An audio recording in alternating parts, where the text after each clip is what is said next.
Hey everybody, thanks for clicking on this video. I'm Neil from Dirtpool Robbins, and today we're launching a new series called The Myth Behind the Music. I'm going to be interviewing artists and thinkers about some of the mythology, some of the social patterns, religious patterns, psychological patterns, things that inform our stories and our music. We're lucky to kick this one off here with Jonathan Pageau. He has an incredible channel called the Symbolic World, and I'll leave a link for that in the description.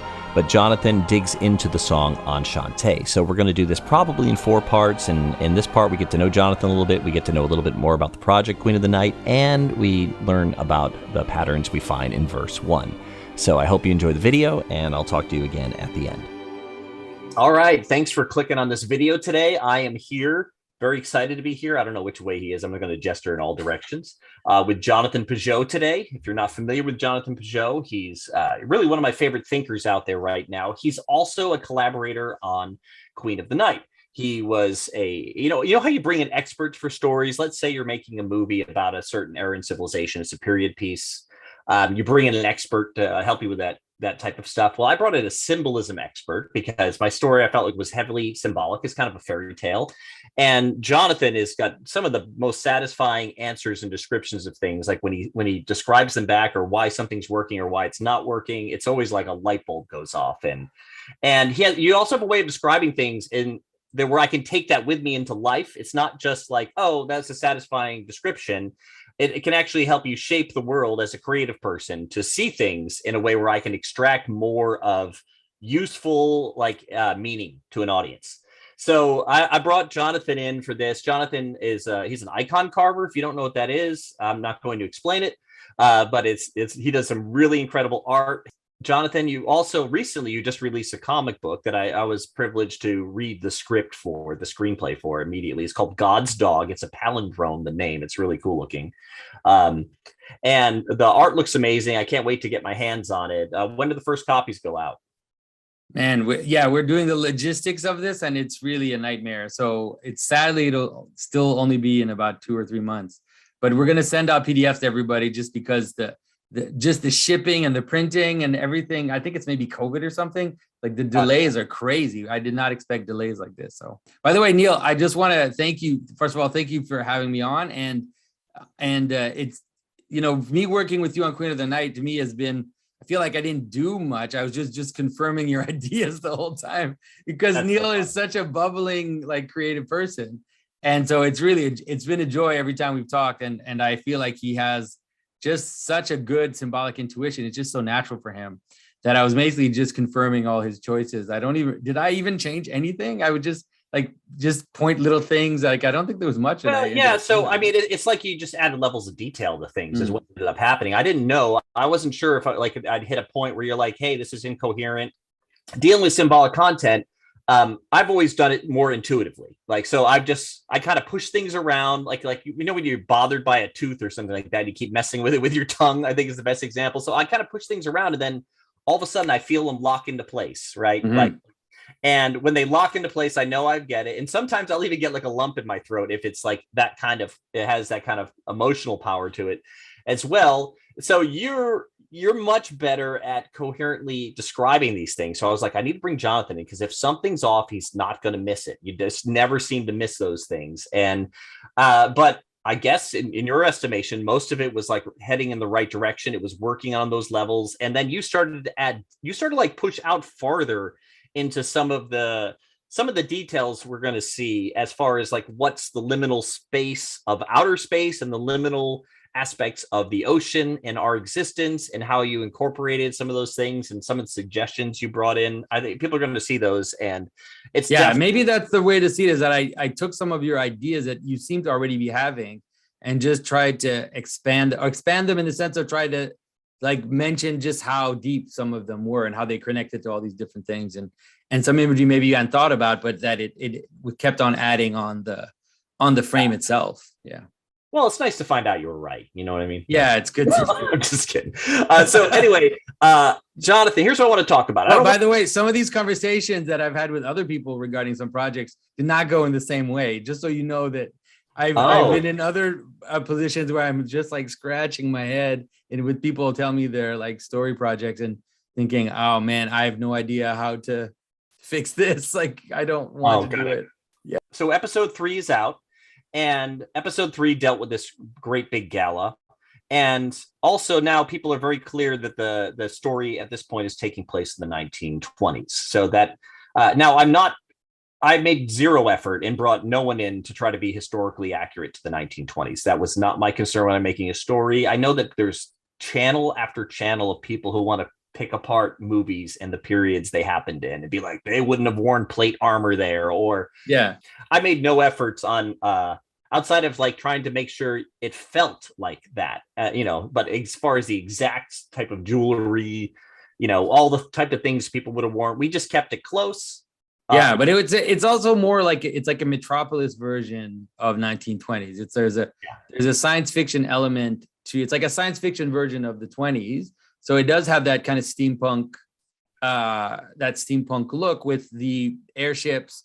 Right. Inserting airships into a story at this point, I think, is almost like it's almost like a sign to tell people like this is not the actual time. This is like a alternate version of this moment. So. I mean, I think it's pretty clear that it's like the 1920s, but in a fictional science fiction version of the 1920s. Really? Okay. So one of the things in the story is technology plays a big role. Like technology all the way from like glasses. Like people don't think of glasses as technology, just like you might not have thought of a cane as technology. But human beings, all the technology we invent is just an extension of something we can already do. Right. It adds power and range to our lives. And so we're allowed to extend ourselves further and do more because of technology. Now, if we ever invented something that had nothing to do with human activity, no one would ever accept that technology or understand it as something useful. It's like impossible to see outside of our own human experience. But it's also, this is part of the problem I want to discuss because I'm kind of dealing with this song Enchante. So I brought you in because you also happen to speak French. So this is helpful. So you can get into some of the etymology of some of these French words I pulled in. So in this song, we're dealing with, in a kind of a condensed sense, we're doing this analogy for, when you grow up and you sort of like, when you go to grandma's house, you don't necessarily believe there might be a frozen woodland wonderland behind her wardrobe. You start to lose that sort of, you start to get more practical and get a little more boring. And this childlike side of you has a tendency to die and there's less awe and wonder. But we're using that as an analogy for kind of what happens to civilization in this song, is that there's this modern way of seeing that had a way of taking this dynamic world and starting to make it more static and frozen in place. Like I'm getting more and more messages from people who are in a bad spot in life and looking for help. And in like a kind of sad way, it kind of breaks my heart a little bit because as an artist, all I can do is keep making music. Like I don't have boots on the ground in your life. I can't get down and help you through these horrible, dark times. I can only do what I do. So, but I think people are suffering and feeling so disconnected because they have the wrong pair of glasses in a way due to modern times they're looking at the world. So if we want to dig into the song, so do you have the lyrics in front of you, Jonathan? Let me get them in front of me. No problem. Okay, so verse 1 is as follows. When I was a little lass, the angels leapt from panes of glass, so unafraid, and the archers knelt to pray, while the gargoyles kept away any demon that would scheme to steal my childlike faith. We huddled up, we held on tight. So that's the first verse here. What jumps to your attention here? In a symbolic sense or just an analogous sense? Yeah, but I think that you're describing an active world, like a world of engagement, you could say. And that engagement appears in a form of as if even objects have almost a kind of agency in them, and you see that, of course, in fairy tales, we have this sense of these agentic objects, and we see it represented even in things like Disney movies, where there's a sense in which in a more innocent world or in a world that is more vibrant, things appear to us as alive. I mean, it doesn't mean that you have a singing candlestick, like in Beauty and the Beast, but that there's this kind of glow to things and a kind of wonder to the world. And that seems to be what you're describing, that as a child, this is something which is more intuitive, that is more that is more easily engaged with. And so children, we see it as sometimes a kind of naive superstition that they have, but we're often not seeing it with the right glasses. We're not seeing that it represents a kind of sense of wonder in the world, and a sense in which anything is possible. And and that the world is that they're really actively participating in it. That's good. Well, it makes me think of too, when you're saying that, is there's this sense that like just like with technology, what I was saying before, we really can't invent technology that doesn't have something to do with human activity. And the way we take in the world, I think we've been sold this idea that somehow we can step outside of things like objectively and just look at them from a perspective that's not through human consciousness and human attention and perception. Like we talk about these things like we can, and it has this disconnecting effect because we really can't live in that philosophy, because like when you stub your toe, you will personify that interaction. You will almost like instantly want to hurt the thing, like as if it was hurting you. Like there's things, the world is actually alive out there. And when we're told that those things aren't real, like, or we grow up and we believe that like the world really isn't a personal place, and we don't have a personal interaction with a candle, like it has a song it sings when we see it in the right setting, right? There's something, that magic, that enchantment is actually there in a way. And for sure it's there. Yeah. And you're right that there's something about like stubbing your toe is such a great example of a moment where you enter into an immediate intensity that you can't stop. You can't plan it, you can't stop, it just happens to you. And then, like you said, all of a sudden you want to curse at the thing that you stub your toe against, and you have to catch yourself and think, well, no, that doesn't make any sense, because objects are not agentic. We understand that it doesn't have a will, but we still treat the world as if we're interacting with personalities in a way. Exactly. And so here, one of the other things here is that I think there's a lot of power in like good architecture.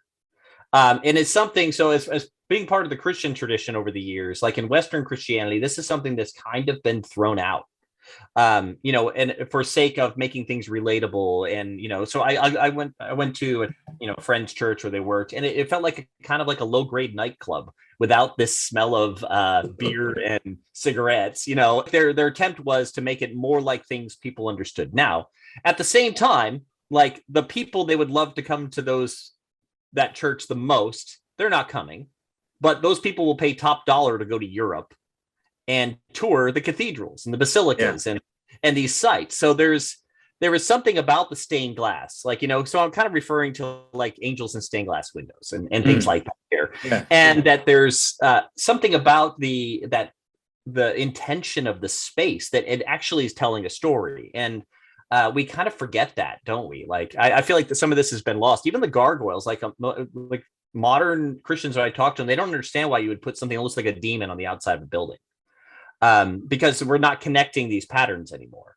And I remember even when I was young, there was almost like mocking of the idea that you would, they did that to scare away the spirits, as if that's a stupid thing. But it's like, no, there's something more going on. There's something about the idea of, how can I say this, of embodying a reality in a building, this reality of things that are not so clear in their identity on the edges, things that are ambiguous, things that are fluid on the edges of architecture.